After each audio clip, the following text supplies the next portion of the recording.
Несмотря на то, что уже, ребят, довольно-таки холодно, лаванда до сих пор цветет. А вон даже бутончики хочет распустить. Красоточка.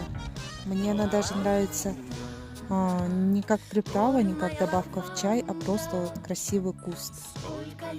Вот эти вот веточки мы присыпали. У нас получается, вон, штук 8, по-моему, мы насчитали. У нас будет маленьких кустиков, но это уже весной мы будем все рассаживать.